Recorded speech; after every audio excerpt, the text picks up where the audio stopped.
Joining me is Volodymyr Shalkivskyi. He's the Chargé d'Affaires at the Ukrainian Embassy in Canberra. Thank you so much for joining me again. Can you take us through the various fronts in this war so that we can see how much progress the Russians are making or not? Now, first of all, the northern front, where the Russians seem to be trying to cut off your capital, Kyiv. It's also where that giant convoy to the north has barely moved in days. What can you tell us about what's happening in that sector? Well, thank you very much for having me. Situation remains tense, of course. Our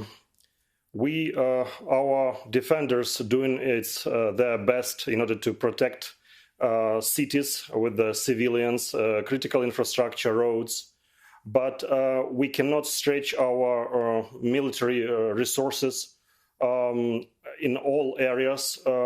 So we are protecting just the major cities and territorial defense forces, those units that were formed with civilians. They are tasked with protecting smaller towns and cities and villages. There is no significant progress in terms of advancement of Russian troops. We are holding our ground, and we are determined to protect it with all means that we have in our disposal.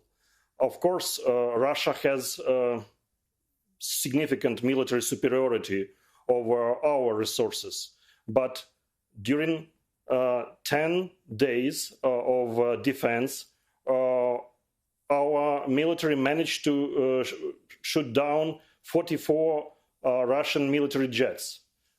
Taking into account that initial quantity of the military aircraft along our borders before the attack was 450, it means we actually took away 10% of Russian Air Force.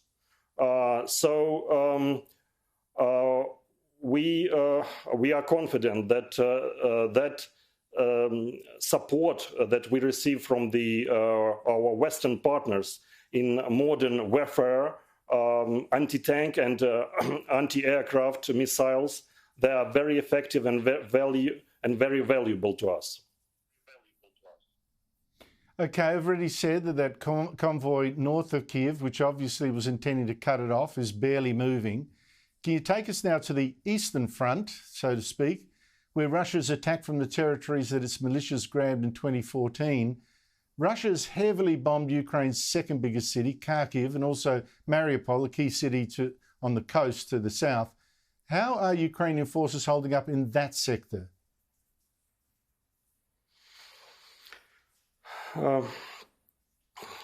Of course, Russians have possibility to reinforce those troops in that area because the Russian border is so close. So there is open space in order to bring new troops, new armaments. But according to some estimates, actually, even with this huge military machine in Russia, they simply did not make good planning, so they are slowly running out of the resources, military resources, and it takes for them considerable time to bring those machines, equipment, and armaments from the other parts of Russia.